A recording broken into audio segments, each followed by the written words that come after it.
CM Jagan తనను పెనమలూరు నుంచి పోటీ చేయమన్నారని మంత్రి జోగి రమేష్ తెలిపారు. టీడీపీ నుంచి ఎవరు పోటీ చేసినా తను మాత్రం పెనమలూరు నుంచి పోటీ చేస్తానని అన్నారు.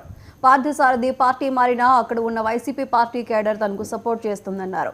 ఎన్టీఆర్ జిల్లా నందిగామలో జరిగిన పలు అభివృద్ధి కార్యక్రమాల్లో మంత్రి Jogi Ramesh, Jaggayyapeta MLA Samineni Udayabhanu, Nandigama MLA Jaganmohan Rao, MLC Arun Kumar పాల్గొన్నారు.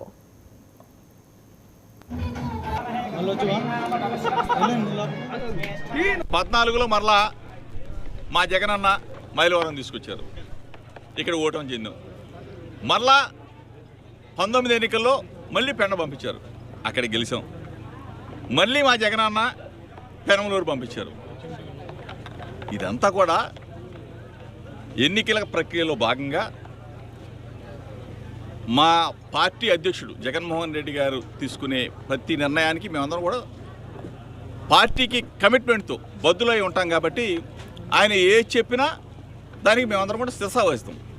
దాంట్లో మొట్టమొదటి వ్యక్తిని నేనే అని చెప్పేసి మీ అందరూ కూడా తెలుసు. మనసులో ఉన్నా లేకపోయినా జగన్మోహన్ రెడ్డి గారి మీద అమితమైన ప్రేమ ఉంటుంది. కానీ చంద్రబాబు నాయుడు చెప్తాడు తిట్టమని, తిడుతూ ఉంటారు. ఇవన్నీ కామన్గా జరిగాయి. కానీ నిజమేంటో తెలుసుకున్నాడు. కాబట్టి ఎక్కడ మంచి